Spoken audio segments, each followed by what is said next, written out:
Hi, this is Dominic. Let's talk a little bit about the Haitian occupation. That's right, Haiti is under occupation. Military occupation, economic occupation, political occupation, and many, many more. Today, Haiti is a city besieged. It is a nation besieged. It is a people that is being devoured from within. We find that ever since the earthquake, some of the richest people in the entire world have been moving to Haiti, have been taking up residence in Haiti and the islands. We find some of the best known names, including Bill Clinton, Oprah Winfrey, and Bill Gates, have already purchased their piece of property. But why? Why is all of this happening? Well, a lot of people are beginning to question the earthquake. A lot of people are wondering if perhaps the earthquake was much more than a natural disaster. Because here we have a people being forced to accept something that they would never have accepted if there had not been an earthquake, if there had not been a disaster. And that is occupation. But we've seen this before. There is evidence, a lot of evidence in history to suggest that sometimes this tactic is used. Sometimes the people are put in a situation to where they are forced to choose something bad, something that is not good for them, something that they are forced into. And that is what happened in Haiti. What do we see now? We see that the foreign corporations and the foreign nations of the world are carving up Haiti's land right before our eyes. They are taking every piece of it right in front of us. In addition to that, they work hand in hand with over 10,000 non-government organizations that are operating in Haiti. That's over 10,000 non-government organizations operating in Haiti. In a nation of less than 10 million people. And so what we find is that the NGOs, these 10,000 organizations that are working in Haiti, along with the multinational corporations and the foreign nations that control, that do the actual controlling of what takes place in Haiti, we find that these people combined have an interest in keeping the people of Haiti down and in keeping their government and the nation itself under control. Why is that important to them? Well, in order for us to understand that, we would have to understand the history of Haiti. And if we look at the history of Haiti, we'll find that Haiti goes all the way back to Christopher Columbus. That's the first place that he landed with the Nina and the Pinta and the Santa Maria when he came to the New World. His first voyage landed him in Haiti. Now, what happened after Christopher Columbus landed in Haiti? Well, the Spanish came in and completely decimated the population. They reduced an island that probably had over 30 million people living on it, certainly way more people than living on it now, to perhaps under 200,000. They killed more than 90 to 95% of the population. And that's why, in the end, Europe had to get a lot of people from Africa. a lot of our brothers and sisters in Africa to come and replenish Haiti and the rest of the Americas, because those populations were completely, at times, annihilated, reduced to over 90% in much of the areas that Europe conquered. Now, Haiti was the first stop, and that's where the stage and the scene was set for the carnage that would eventually engulf both of the Americas, two large continents, and the continent of Africa. In fact, much of the entire world. Now, let's go back to Haiti. We see that Haiti in 1791 decided as a people that they had had enough, that they would no longer be slaves, that they would no longer ask their children to go and to die for another nation, especially on their land, on the land of their fathers and of their mothers.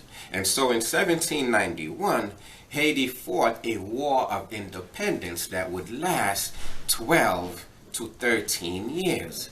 And in 1804, Haiti celebrated victory over Napoleon and France. Napoleon, who was trying back then to create the first world government. He wanted to be the leader of that one world government that he wanted to create, of a worldwide empire. Well, he was defeated in Haiti, and he was defeated so badly that he had to leave the Americas entirely.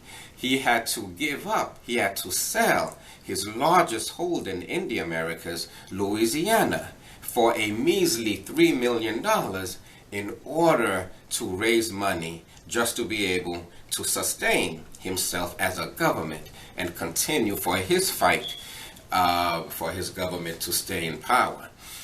And so Haiti dealt Napoleon a mighty blow. In fact, perhaps the biggest blow in all of the war that he fought to conquer the world. And so Haiti had defeated Napoleon and France and had booted them out of the island. After that, Haiti defeated Spain.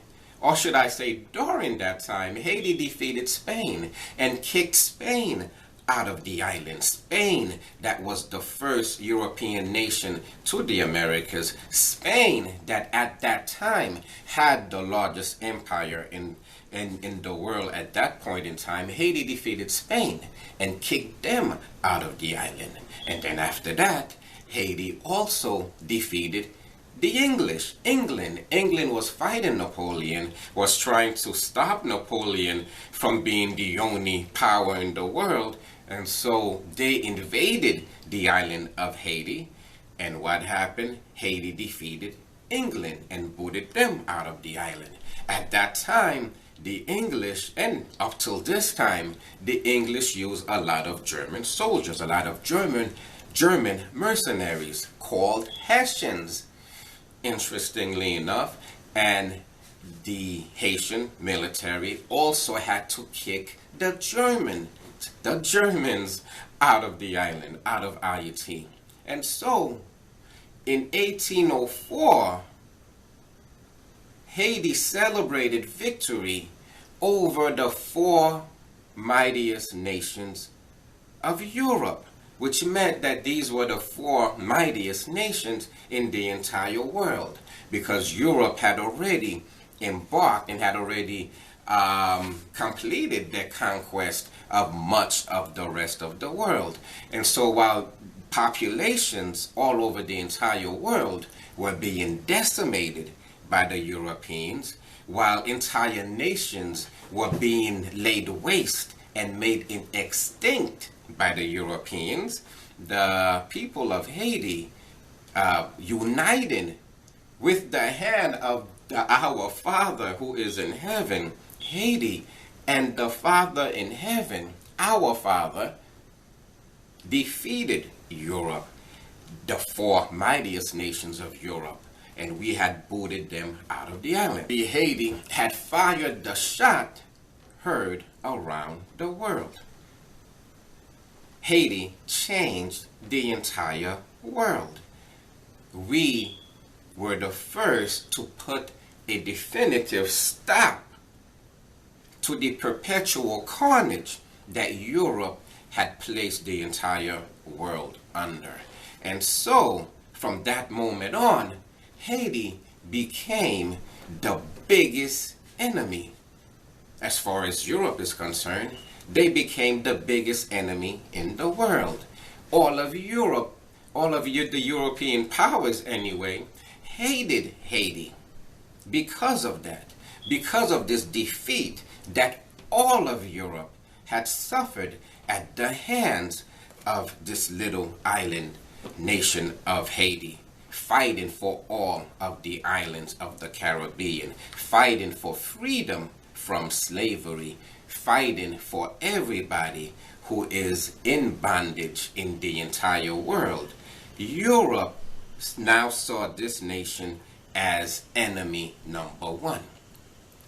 In the words of Napoleon himself, he said that he wanted to reconquer Haiti, not so much for the tremendous riches that Haiti possessed, and Haiti was and continues to be an immensely rich nation and group of islands. Haiti is what built Spain. The riches that was stolen from the blood that was shed in Haiti is what built Spain. Haiti then built France in much the same way as Congo built modern Belgium. Congo made Belgium what it is today from what they did to the interior of Africa, from conquering those people and from the carnage and from the bloodshed and from the stealing of the resources of the land of the people of Congo. Belgium was built. Well, in that same way, in that same mold, Haiti built Spain, and the riches that was stolen from Haiti made Spain the greatest empire then at that time. That's the same richness, that's the same resources that allowed Napoleon to come into the picture a little bit later and want to have the greatest empire in the world because of the tremendous colony that he had, the tremendous resources that he was stealing from the people of Haiti. And so Haiti, the richness of Haiti, built Spain and then France. And all that time, Haiti was known to be the richest colony in the world. This colony continues to be every bit as rich as it was back then. It is still the same land. The only difference is that the people have been kept poor. The people have been made to live in poverty so that they will never rise up again.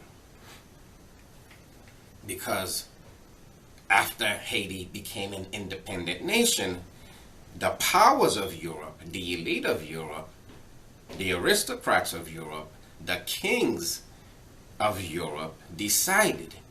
They formed a committee. They got together and they took an oath amongst themselves that Haiti would be made to pay. That Haiti would be made to be seen as an example of what happens when you ask for freedom. This is what happens to you. You want freedom, you will become like Haiti. And so the idea became to isolate Haiti, not to recognize her as an independent nation, not to do any commerce with her, not to allow her to do anything at all. And if you are Europe, at that time, you were in control of most of what happens in the entire world, especially what was happening in the islands at the time. And even today, it's those same nations, those same European nations that control pretty much everything that goes on in the world today. So they took an oath between themselves. They swore that Haiti would have to pay, that the people would have to suffer, that they would have to pay and pay for what they did, for the blow that they gave to Europe, and also for the blow that they gave to slavery. People would not want to be slaves anymore now that they know that there's a nation nearby that doesn't have any slaves. In fact, that's why America, the United States, was one of the last nations to recognize that Haiti is independent. That did not happen until 1864, until the Civil War was already decided. The South was going to lose. At that point, that's when we finally said, okay, Haiti, we now recognize your independence. Why? Because there was slavery in this country. How would it look for us to recognize Haiti as an independent nation? And so in 1804, when Haiti declared that they are now an independent nation, Europe took an oath to keep Haiti and her people down in poverty, destitute, so that they will never be able to rise up again. But Haiti and her people did not stop there. The same way that Haiti, with the help of our Father in heaven, freed herself from the clutches and the grasp of European bondage, Haiti in 1817 helped to free 5 to 7 more nations directly. You will never see that in any of your history books, because all of your history books are written by Europeans, are written by the conquerors. It is not in their best interest to shed such light on what they have been doing wrong and what other nations, especially a nation of the black race that they had enslaved, of what that nation is doing or did right. They only tend to demonize people that, or nations that oppose them.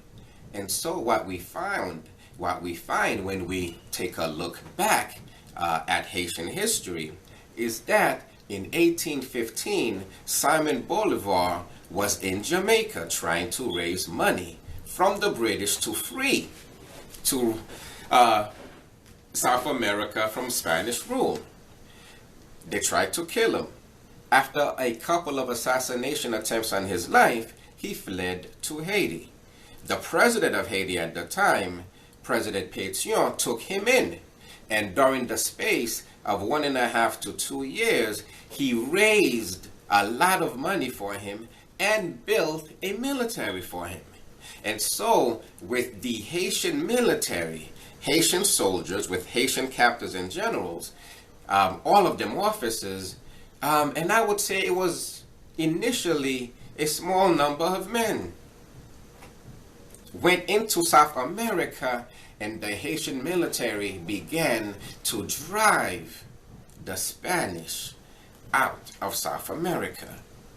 And so today, as a direct result of Haitian intervention, of the intervention of Haiti in South America, Bolivia, Colombia, Ecuador, Panama, and 2 to 3 other nations are free as a direct result of Haitian intervention.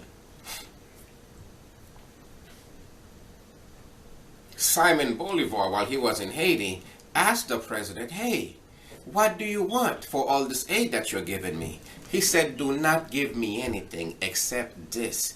In all the lands that are freed with this Haitian military and with this Haitian monetary assistance, money assistance that I am giving you, on all the lands that you take my men, those people shall be free. And true to his words, in all the land that Simon Bolivar and the military conquered in all the years after that, they made sure that slavery was abolished.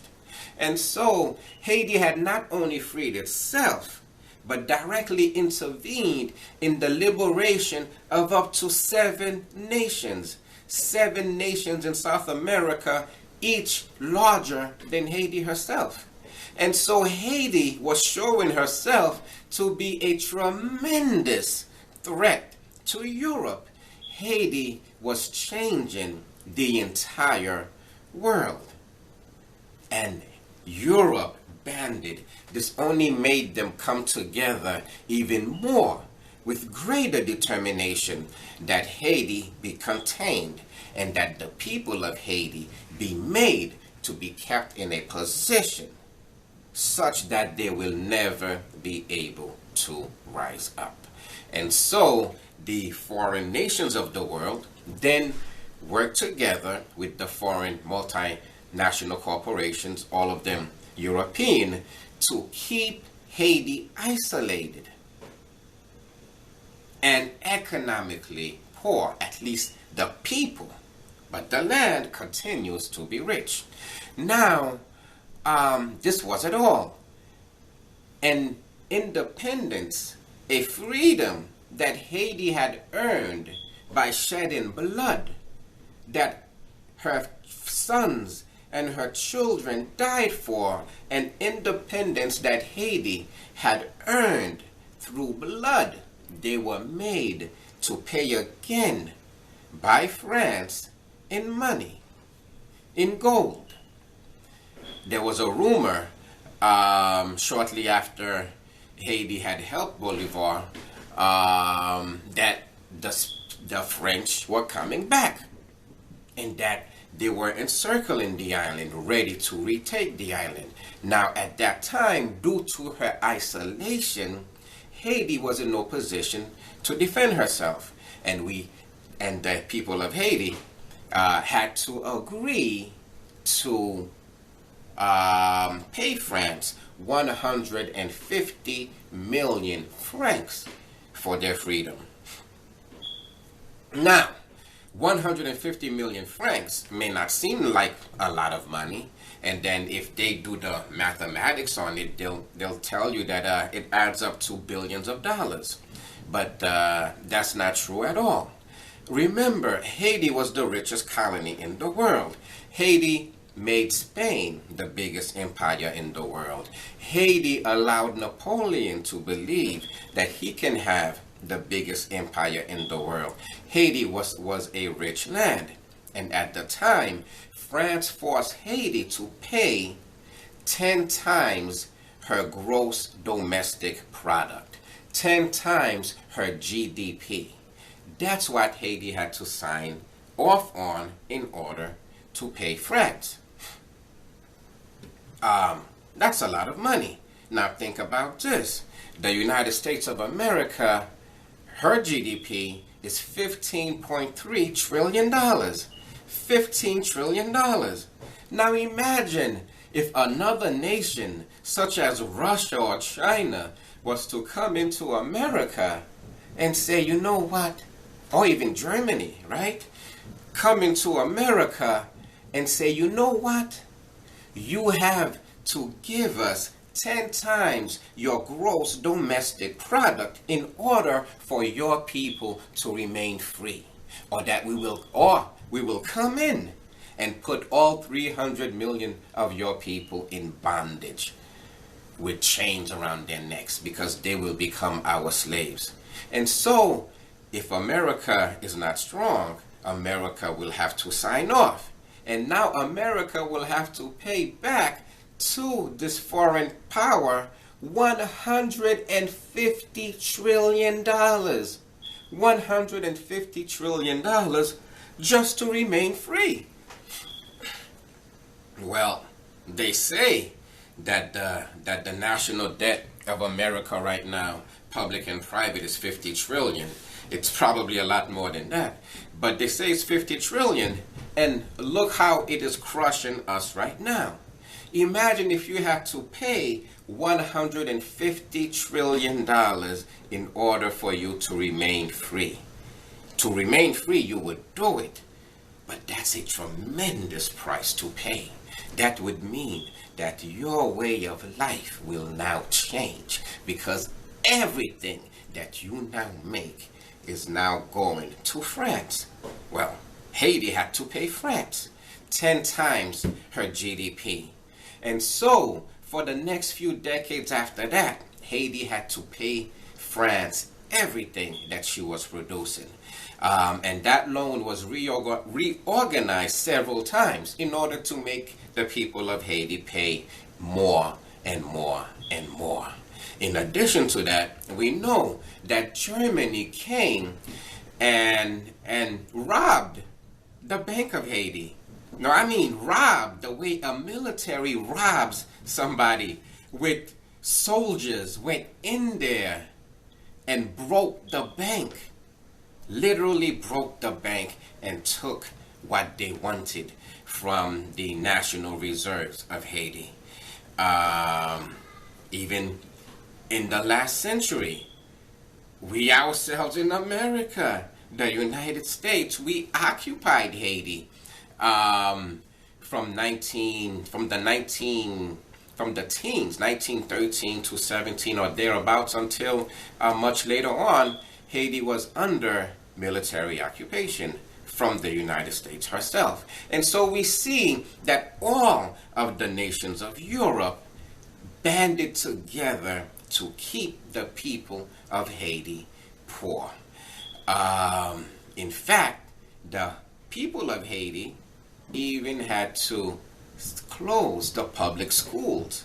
Imagine having to close all your public schools just to pay back France. And so nothing has changed. Haiti continues to be a threat because Haiti continues to love freedom, and Haiti continues to hate inequity no matter where it is in the world. Haiti is the same way as it has always been. And so therefore Haiti is the same threat that she has always been. And so all of the European nations and their allied nations have banded together to keep Haiti as low and as poor as possible. In fact, demonization, pure demonization in every sense of the word, because even today as we speak, the education system of Haiti uses primarily French books written in French, by French authors and writers. So Haiti is learning the language of the very nation that put it into slavery, while Haiti has its own language. And Haiti is being educated by the oppressor, by the very nation that put her into bondage. That doesn't make sense. Whenever you find a situation like that, you will find miseducation in much the same way that we have been miseducated right here in the United States. Well, if you are a person of color, you have been grossly miseducated because everything that you learn about yourself is probably a lie. And everything that you learned about Haiti is definitely a lie. For example, the demonization of Haiti includes in the textbooks of Haiti that Haiti took its independence by making a deal with the devil. That doesn't make any sense at all. Why would the devil free you? He's the one that would want you and wants you to be in bondage. He doesn't want you to be free. Jesus, in his own mouth, said that a house divided cannot stand. He said Satan cannot be against Satan because a house divided cannot stand. So therefore it was not the devil that gave Haiti independence. It was our Father himself. It was the Most High himself that gave Haiti her independence, because a nation and a people that loves freedom, those are qualities that Haiti shares with the Father. And so it was our Father himself that caused Haiti to be free. It was by his hand that Haiti, that was like David, defeated Goliath, the four mightiest nations of Europe. And we'll come back to the fact that Haiti was like David when she defeated Goliath, which is all of Europe. And this was done with the hand of God, because God had shed his light on Haiti. God had desired that Haiti be free. And so when you learn that in your school books, when you hear your reverend say that, when you hear your friend say that Haiti got her independence because of a deal with the devil, that is a lie. And that is a lie that was put in there in order to force the people of Haiti to accept being low, and for them to accept their conquerors, the European nations and their multinational corporations, to accept them being high. In much the same way that our education right here in America is based on us learning to accept the fact that we are supposed, we meaning people of color, we are supposed to be very low, and our conquerors, the people that came into the Americas and into Africa and put us into bondage, and that they are supposed to be very high. And so they lie to you in the textbooks, in the education that real history of Europe in America has never been told.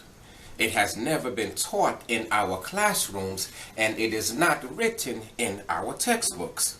Basically, the way we learned it in school is that we came into Europe, that is, came into a land that was sparsely populated, a land that didn't have too many inhabitants at all, and that most of the natives died off because of disease. But that is not the case at all. We have all been lied to, every single last one of us.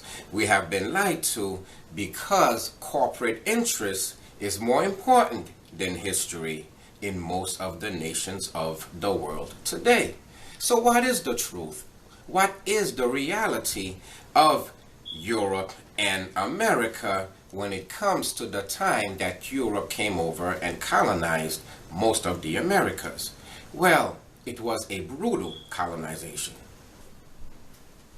The real story of Haiti is not written about in any of our textbooks, not here in the United States or in Haiti.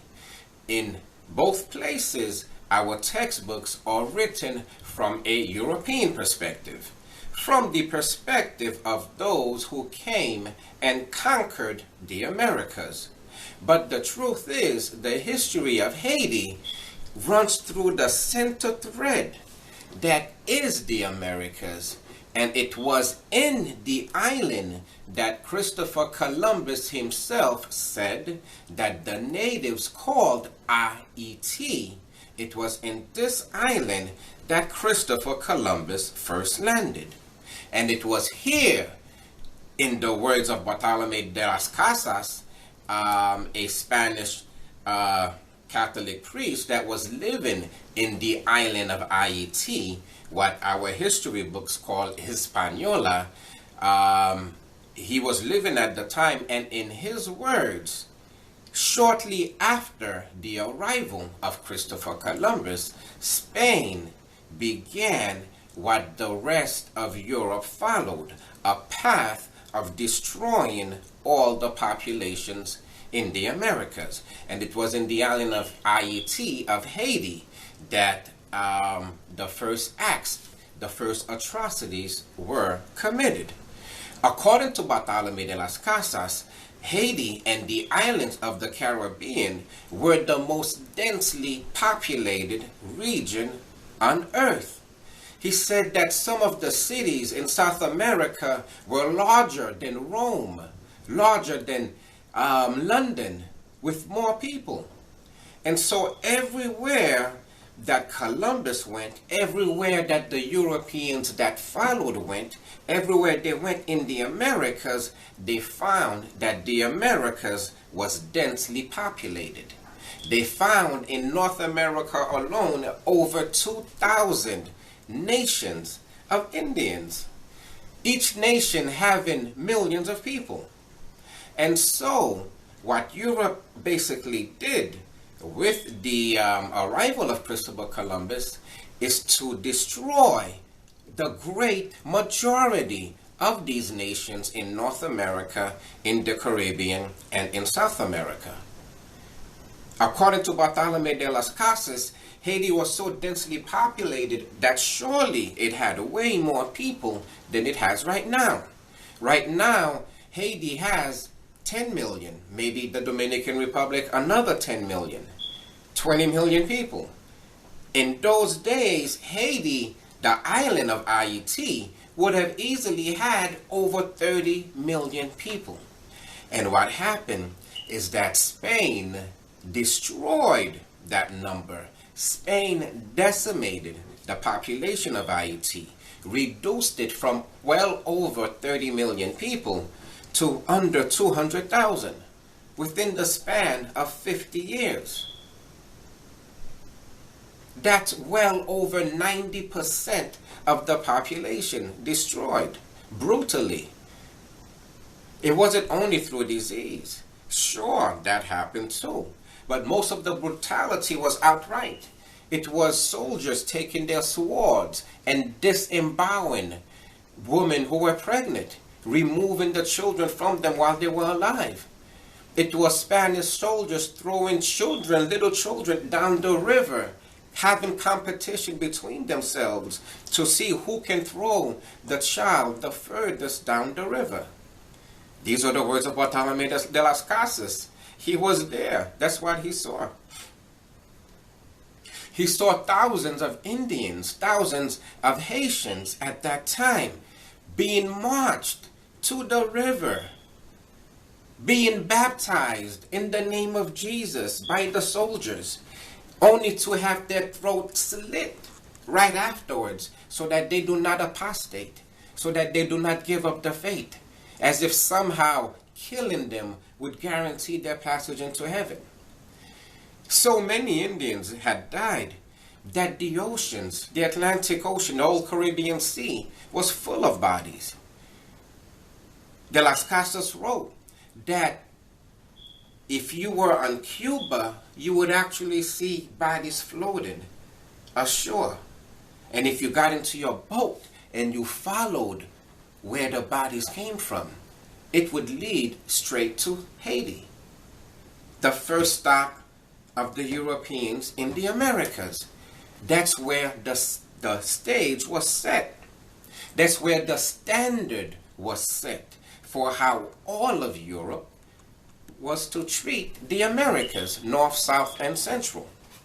And so today, when you read your textbooks, you will not find that, because Europe does not want you to know how she handled things when she first got here. That's buried. But the carnage did not end in Haiti, in the Americas. It had only begun in Haiti. In many ways, Haiti was ground zero. Haiti set the stage for how the rest of the nations and the peoples of the Americas were to be treated, in much the same way that Haiti was treated, in that Haiti, the island of Haiti, was treated. How Europe went all over the continent, and everywhere they went in the Americas, they destroyed nation after nation after nation after nation. By all accounts, there would have been anywhere from 3,000 to 4,000 nations in the Americas alone, each nation having millions of people. By all accounts, there would have been over 2 billion people in the Americas at the time that Christopher Columbus first landed in Haiti. And what happened? During the course of the next 300 years, Europe went about the task of not only colonizing and conquering the entire world, but of reducing populations all over Africa, Asia, and especially in the Americas. Population reduction in most places by over 90%. Some places 95%. Some nations into extinction, annihilated completely. So whereas you had in the day of Columbus 2 billion residents in North and South America combined, that number was reduced to well under 100 million by the time Europe had gone from the Atlantic Ocean to the Pacific Ocean. That is why it is not in our textbooks. That is why it is not in our history. Who would want to put all of this carnage, all of this bloodshed in their history? Certainly Europe did not, and that's why we don't know about it today. But it's important. We have to talk about it. We cannot ignore it because it is at play today. It explains everything today. In much the same way that Haiti was the first place that Christopher Columbus and all of Europe landed, Haiti is still ground zero today. The story of Haiti has continued to be a part of the central story. It goes right through the central storyline of everything that has happened in the Americas from the time that Christopher Columbus came up until today. Because remember, in 1791, the people of Haiti said no, and they said no more.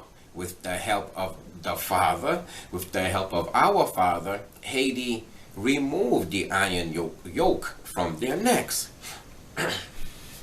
Why is that not in the history books?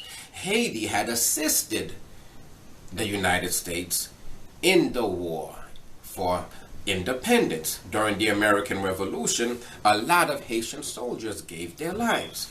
Why is that not in our history books? In fact, Haiti is demonized. Haiti is vilified. Why? Haiti begged for freedom. Haiti asked for freedom. And with the help of our Father, Haiti got their freedom. And Haiti did not stop there. Haiti helped other nations got their freedom. If there was not a revolution in Haiti, if Haiti had not been an independent nation, there would not be a civil rights movement. There would not be a Martin Luther King. There would not be a Nelson Mandela. Haiti had changed everything, and Haiti had changed everything forever. Europe had to rewrite their plans, had to redesign their scheme for a one world government, their scheme of worldwide dominance and conquest. Everything was changed with the Haitian War for Independence. Everything was changed when Haiti became free. Now, the things that are going on in Haiti today runs through that same central storyline of which Haiti is an intricate part of. In the words of Christopher Columbus himself, when he wrote to the King and Queen of Spain, he said that he had found the nation to which Solomon, King Solomon of the Bible, sent to get his gold. He said that Solomon had to trade for that gold. He had to buy the gold. But all the King and Queen of Spain need to do is but send for the gold. And the reason is Columbus had already figured out by that time that the people of Haiti, that the four mighty kingdoms that inhabited the island of Haiti and its 30 million inhabitants were all peaceful, loving people. They all loved each other. They shared food. You never had to buy food. These 30 million people lived every day of their lives without once having to buy food. Imagine living in such a society. They lived in harmony with their neighbors and with nature and with our Father in heaven. So Columbus knew that this was a peaceful people. And moreover, these were people that did not have any iron, that did not have any swords, and they could not cut you down. because they did not have any swords. They could use wood and stone, but they could not use any swords. They did not have any cannons, any rifles. They were, by comparison to Europe, they were defenseless. They could not defend themselves against a knife, much less a sword, much less the spear, much less cannons and rifles and guns. And this is what Columbus knew that Europe would be bringing. And so he said all that the king and queen of Spain had to do is but send to them. Do you know how Columbus sent for the gold? Do you know how Columbus conquered America? He simply took out a banner, stuck it on the ground with the Spanish flag, and declared that he had conquered Haiti. And he declared it renamed Hispaniola, Little Spain. He had conquered Haiti simply by sticking a banner on the ground and waving a flag and making a public declaration. The reason why he felt so confident is because he knew that the war machines that were operating in Europe, even at that time, would simply come in and roll over these completely defenseless people. A people who lived the way that our Father in heaven wanted us to live, in harmony with one another and in harmony with nature.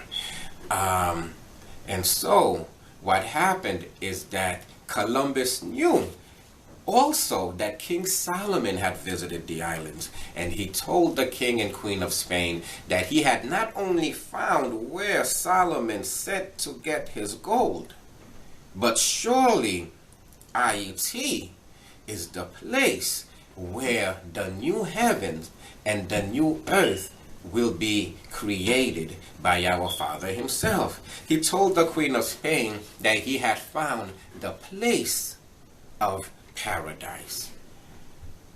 And of course, he somehow managed to tell the Queen of Spain that he is the one that is to make it happen. But in his own words, he had found paradise.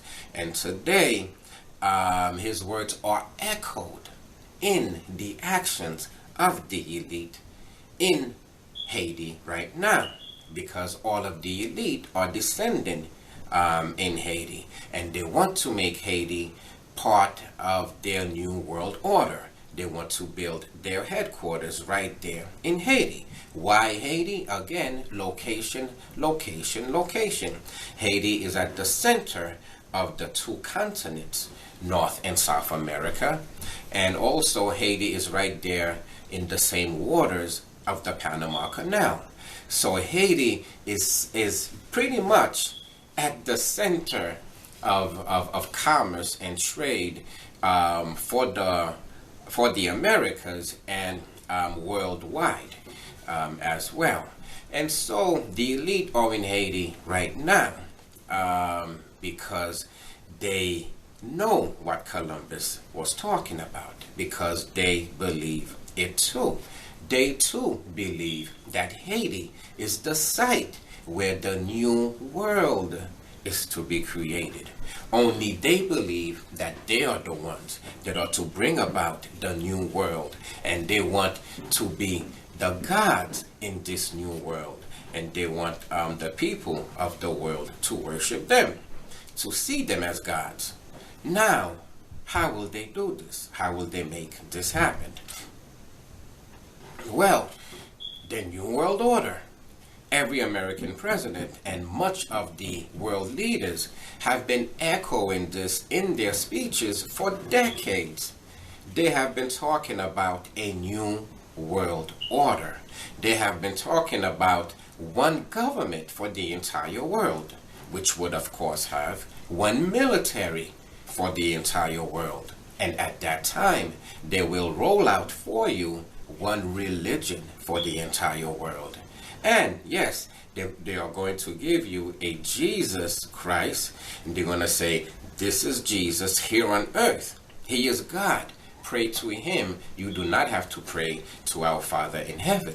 And they are going to say, look, we have the DNA evidence to prove it. And so all this is part of their plan for a one world government and a new world order. With, of course, them being on top, them being the elite power structure that controls much of what happens in the corporate world, in the banking world, in the media, and of course in the governments too, both the federal governments and the local governments. And so, how are they going to make this happen? Well, they know that if they knock on everybody's door, if they go to Bolivia, if they knock on Haiti's door, if they knock on the door of the Chinese and the Russians, and ask them, hey, let's have one world government, most of those nations and their people will probably say no. So what they plan on doing, and what they have been planning on doing for generations even, is a world war. A world war with many, many, many, many, many different goals.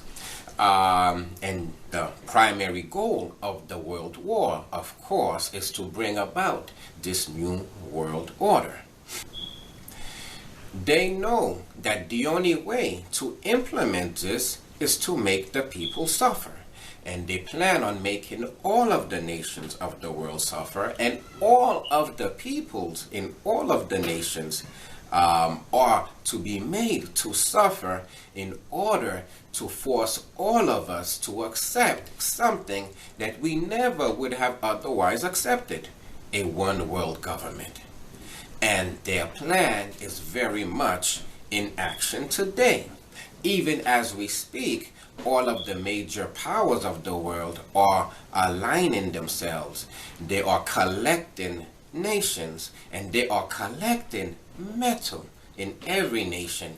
They are collecting metal like crazy.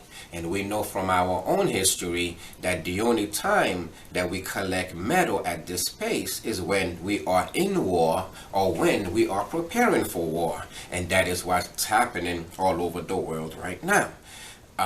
Preparations for war. And the elite power structure knows that the only way to get us to accept a one world government is to have a worldwide war in which everybody in the world is to be made to suffer, suffer, suffer, suffer. And at the end of it all, they will give us a microchip. You have heard about the microchip. It is the size of a grain of rice, except for this microchip is going to have all of your information stored inside of it. Where were you born? What is your name? Who are your parents? Where did you grow up? What school did you go to? What is your medical history? Were you in the military? What is your criminal history? And when the dollar eventually collapses, either under its own weight or through war, they're going to say, you don't have to worry about it. Just come in, and whatever money you had in the bank, we are going to now put into your chip. And guess what? You're not going to lose the chip neither, because this little grain of rice sized chip that we have for you, we're going to put inside of your arm. That way you will not lose it, and you will always have your money and your information on it too, with you all the time. They already have that today, and they tell us it's good for us. They tell us that it's in case our grandparents or our children are lost. But the truth is, there will come a time when the dollar collapses. They will say, you have to take this chip, or else you will not be able to buy or to sell. And when that happens, all of the commerce will be conducted with you using the chip to buy and to sell. When you go to the store, you're going to have to raise up your hand in order to pay for what you just purchased. When you go to the beauty salon or the barber shop, you're going to have to raise up your hand to pay the barber, and he's going to have to raise his hand up in order to receive the money. Now imagine if you run into a problem with the issuers of the chip. Now they can turn it off. Now you cannot buy nor sell anything. You cannot put gas in your car. You cannot buy food or medicine. And if you live someplace else, you can't even buy a plane ticket to go where you came from, where you are at. You will have to stay right there. And so all of this is part of the New World Order. And they know that they will only be able to achieve this through war. And what does it mean for you to now have this chip in your hand? You are now the personal slave of the issuer of the chip, of the state, of this New World Order that the elite power structure is trying to implement in the entire world. And when they have this sort of power over you, they will be to you practically a god, because they will have all of the decisions. And that's what they want to instill in you. They want you to believe that they can be a god. They want to behave like God, because now they control life and death. They control who lives and who dies. They control which nation lives and which nation dies. And they control which race or which bloodline lives and which race or bloodline dies. They will have all the power, and their slaves, their subjects, will be completely powerless in their hand.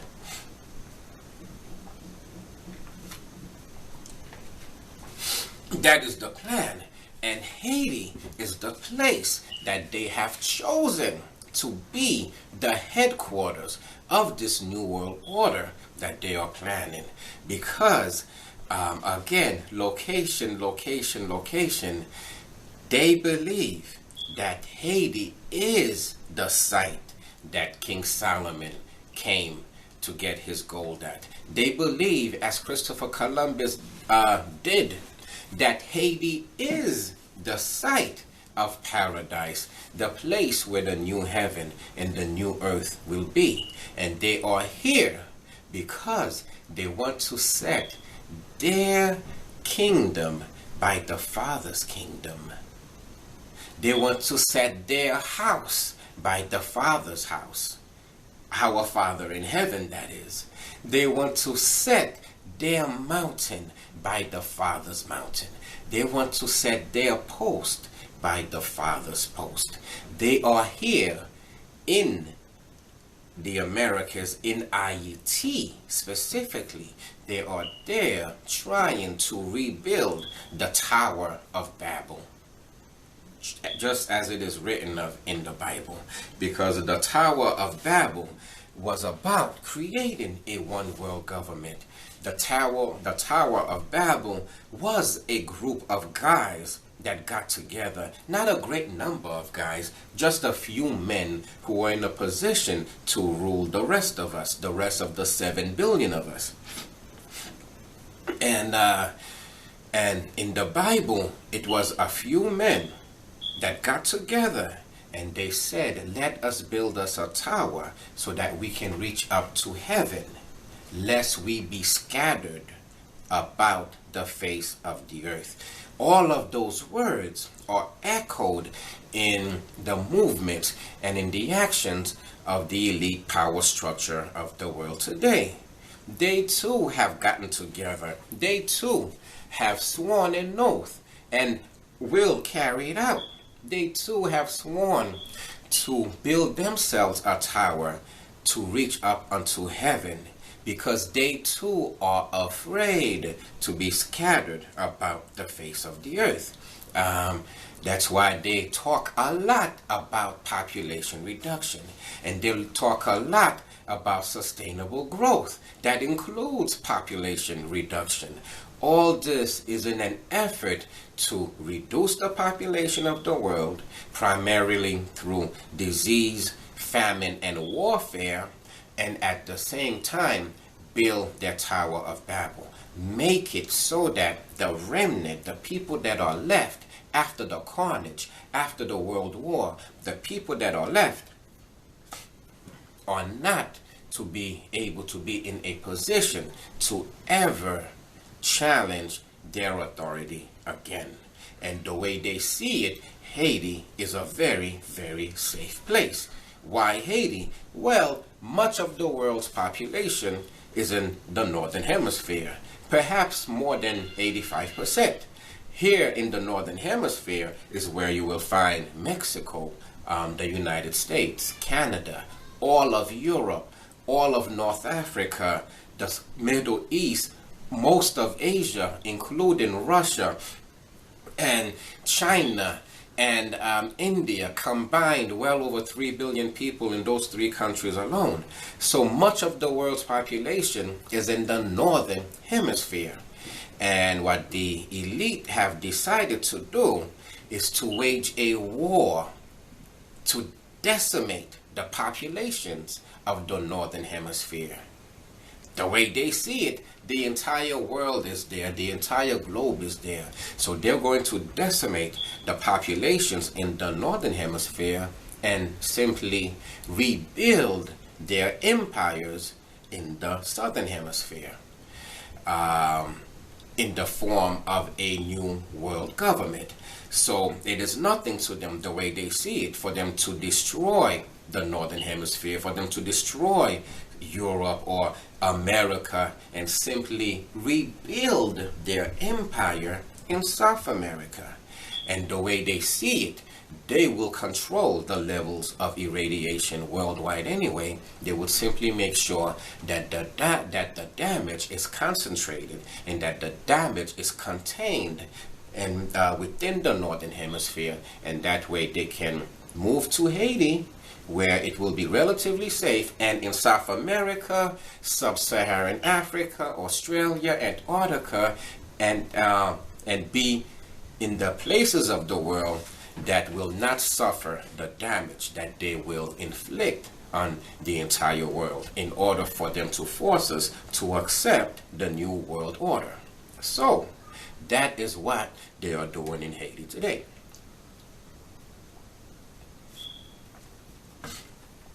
Even as we speak, there is the biggest land grab, perhaps in human history. It rivals the colonization of Africa itself. That land grab is happening right now, and it's happening amongst the elite, amongst the largest corporations, amongst the largest banks of the world.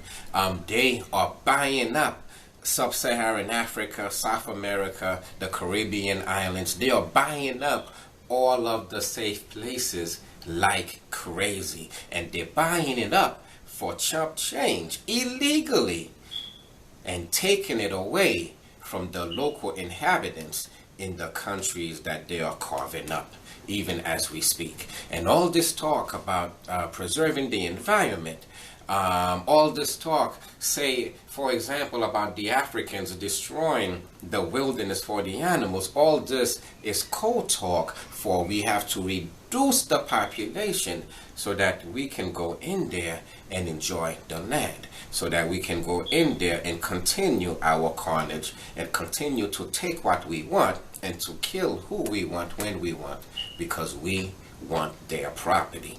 And so this massive land grab is going on right now. But of course, the same elite power structure controls all the media, controls all the newspapers, controls all the information that is shared all over the world. And so all that is being kept under hush. They don't want you to know that this is what's going on right now. And so they are buying up Uruguay, Paraguay, Argentina, Chile. They are buying up Botswana. They are buying up all the places that they know that are going to be safe. And in most cases, the people that live there can do absolutely nothing about it. And a lot of the families of the elite, again, they have already moved out. They have already left Europe. They have left North America with their wife and their children. They have taken up residence in the safer places with the intention of not returning. The people we find that are still up here who are amongst that group are people who are reasonably sure, who are certain that they're going to get that phone call that it is about to start, so that they can leave, and then let their war begin. And so that's what's going on in Haiti today. They are in Haiti. They are trying to rebuild the Tower of Babel. They are trying to create the New World Order, because just like Christopher Columbus, they believe that Haiti is the place that our Father himself is going to establish his kingdom here on earth, Haiti and the islands of the Caribbean, with Haiti being the center of it all. So they are in Haiti right now, trying to set up their kingdom before the Father sets up his kingdom. They believe that it is a war against our Father himself, the King of Israel, the mighty creator of the heavens and earth. They believe that it is a struggle, that it is a war that they can win. And they believe that they can go on committing the same atrocities that they have been committing for hundreds of years. But that's not going to happen, because Israel has a king, because our Father in heaven, he is a real king, he is a real father, and he will not let his children suffer what the elites are planning for his children to suffer. In the very same way that our Father came down while the Tower of Babel was being built, he came and down and destroyed it.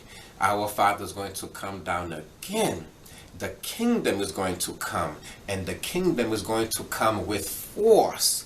And our Father, the King of Israel, is going to put an end to this Tower of Babel that the elite have decided to build in Haiti. And he's going to destroy that Tower of Babel, and he's going to establish his kingdom here on earth forever, where he shall dwell among us, among men forever. And so, even as we wait for the kingdom of our Father to come, the elite power structure that controls most of the nations of the world today, working not for our Father, but working for our Father's enemy, Satan, the devil, the liar, the deceiver, in their quest to glorify not our Father, but to glorify Satan. They are in Haiti right now. They are buying up the land, even though the Constitution of Haiti forbids foreign, especially European ownership of land in Haiti, because Europe had came in and killed so many people in Haiti. Even though our Constitution, the Constitution of Haiti, forbids it, all of the nations of the world, including the UN, are in Haiti today. And all of the peoples of the nations of the world are in Haiti today, buying up the land illegally in order to use it as their stage, as their headquarters for the Tower of Babel, for the New World Order that they are building right now as we speak. And so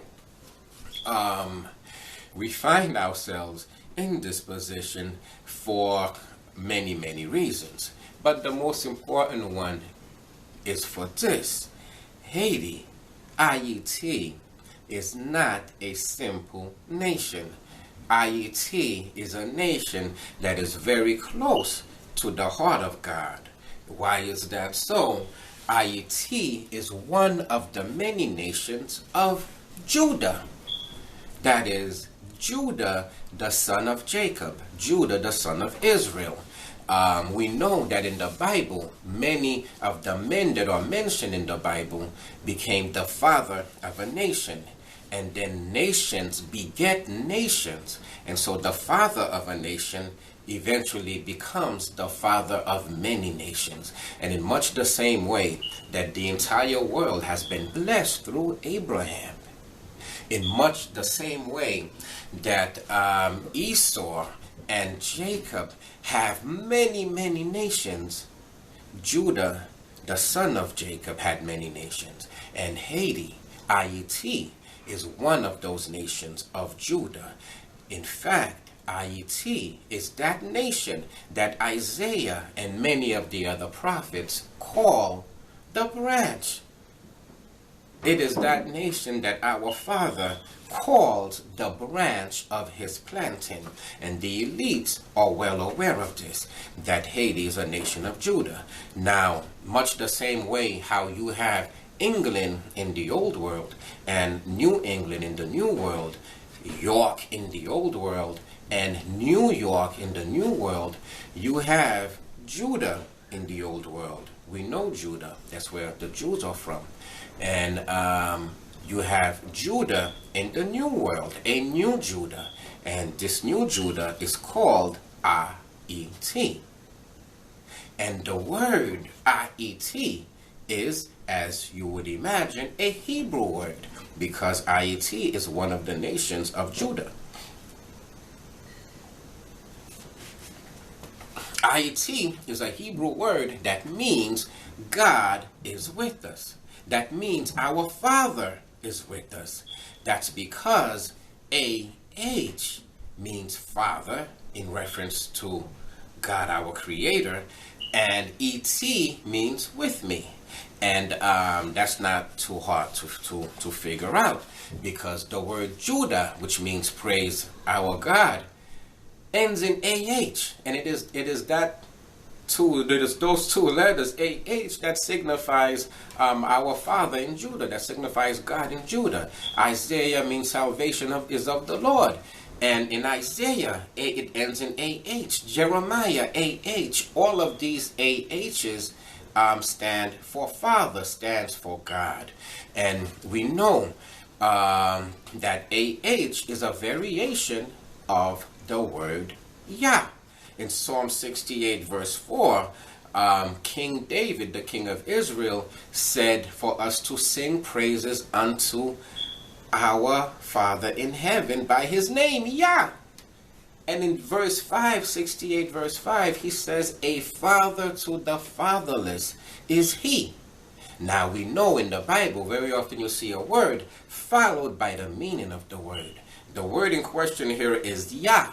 And the meaning of the word is given. It is Father.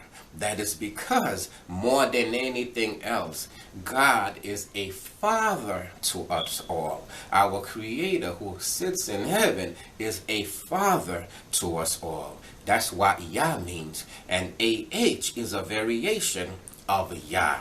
AH is a word that was used by Isaiah in Isaiah 1 verse 4 when he says, sinful nation, a people laden with iniquity, children that are evildoers. Well, these children, this nation of that Isaiah is talking about, this nation of evildoers is Aet. It is Haiti. It is the children of Haiti. It is that nation that the Father calls the branch. When we consider the tree of life, we see that the tree of life is a large tree, and in the tree of life, the branches represent all of the nations that are in the world. Today, some of the branches fell off because some of the nations perished, but all of the nations that are in the world today are represented in the tree of life. Now, Haiti is that branch that our Father calls the branch. Haiti is a part of Israel, and our Father has said through the mouth of the prophets that the children of Israel are scattered throughout the ends of the earth, throughout the four corners of the earth. Our Father has said that the children of Israel are in every kingdom. And if we are in every kingdom, that means that we speak every language and we are all colors. You are simply where you live determines the color you are over time. And so it is not an indication of your blood, but simply where you live in the world over many, many generations. And so the children of Israel today some are in Europe, some are in Africa, some are in Asia, including Japan and China. Some are, and many are in the Americas. And so, even as our Father left a remnant of Israel, that means Israel is in all the nations today. Our Father also left a remnant of the branch, a remnant of that nation that Europe depopulated with the arrival of Columbus. And that nation is IET. That nation is Haiti. That nation is the same nation that Isaiah speaks of in Isaiah 60. That is the nation that has the name of our Father. The name is Ah. And we know through the mouths of the prophets, very often the Father says that the people of Israel are going to gather to the place where I have chosen to put my name there. Now, we know that he also calls that place the daughter of Zion. He calls it the daughter of Jerusalem. And he says that in the place where I choose to put my name, that is where you ought to go when the gathering is to be. And we also know that the gathering is to be to Judah.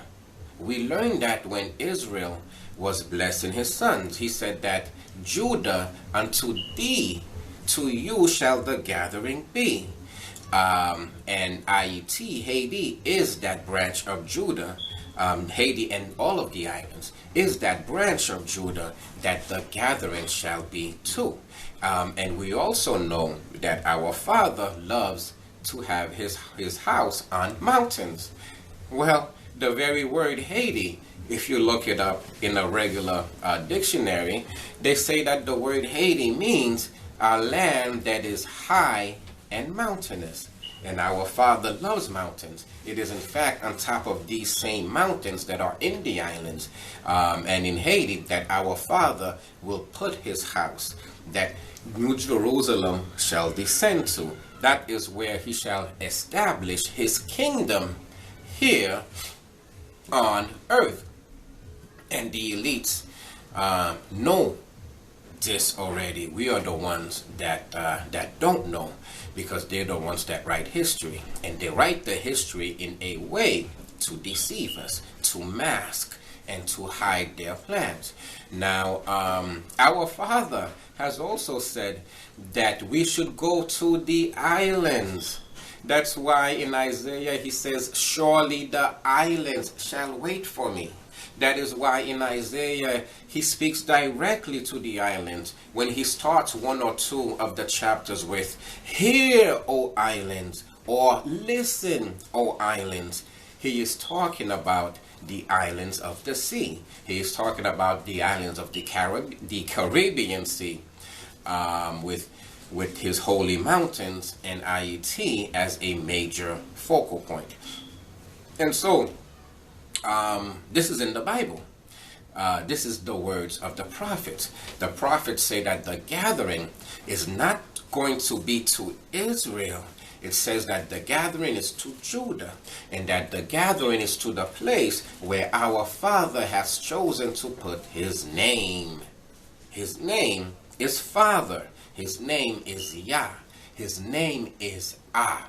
And our Father even calls himself Ah in Isaiah 1 verse 24, where we read, therefore thus saith the Lord of hosts, the mighty one of Israel, Ah, I will ease me of mine adversaries, and avenge me of mine enemies.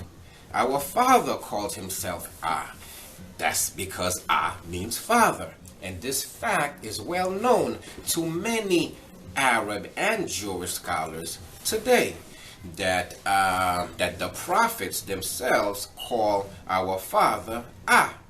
And so the land of IET has the name of the Father. It has Ah. ET means with me.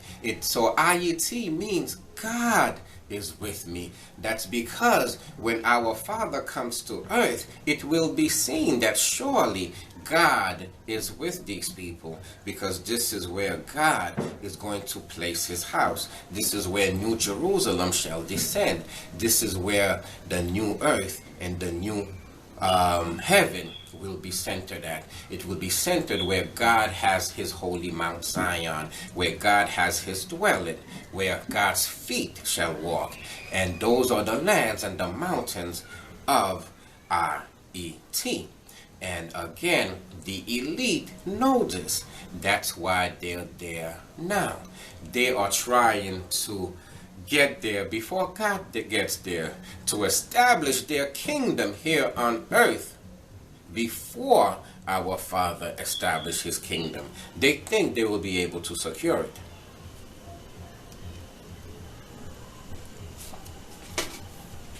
And so,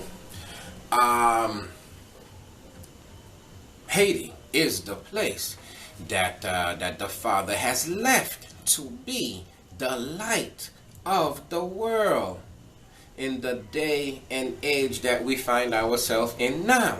Because surely we are in the latter days. Surely we are in what the Bible calls the end of time.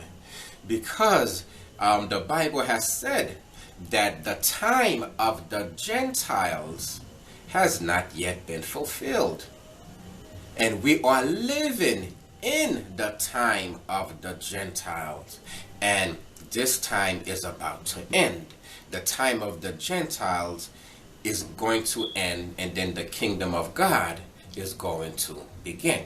And so Haiti is the place that God has chosen. He is the Father. We cannot question his decision. He has chosen to place his house there. He has chosen to leave this remnant that he calls the branch in Haiti today, in order so that he may shed his light on Haiti and the islands, and then he may bring them his laws and his commandments. Because even as we speak, just like the rest of the world, Haiti is in darkness, is in gross darkness, and the people are backwards. And so our Father has to turn them around. He has to show them that his laws and his commandments are the light of the world. Our Father even now is shedding his light on Haiti, and then he's going to use Haiti to shed light on the rest of the world, so that all of Israel may be saved, so that all the Gentiles may be saved, so that all the peoples of the earth may be blessed through the Father, through his Messiah, through Haiti, and they will have the same opportunity to receive redemption and salvation from our Father who is in heaven, that his children, Israel, does. And so our Father chose to put his name there as a marker. His name is Father, his name is Yah, his name is Ah. And so A-E-T means Father is with us. God is with us. It is the land of Emmanuel, because Emmanuel also means God is with us. And Emmanuel is the name of the Messiah. Just like Isaiah said in Isaiah 8, there is a land called the land of Emmanuel. The land of God is with us. Haiti is that land. Haiti is the land of the Messiah, the land of Emmanuel. The land of God is with us. And so, in this day and age that we find ourselves in now, our Father had said that knowledge would be increased. He had said that wisdom would be increased. And he had said that he will raise up the branch so that the branch may shed light on the rest of the world. And so that is what is going on in Haiti today. The elite are in Haiti trying to build their Tower of Babel, trying to establish their kingdom, because they know that in Haiti is where our Father will establish his kingdom. In Haiti is where our Father has his mountains. And so they are in Haiti trying to set up their mountain before the Father gets here before he does his. And so, we do not have any guns. We cannot fight this elite. But we have a king, and our king is the greatest fighter, the greatest warrior, the greatest king that has ever been, and he shall fight for us. And the way that he shall fight for us is with truth, because the truth will lead you to the light, and the light is all the laws and the commandments of our Father, and it's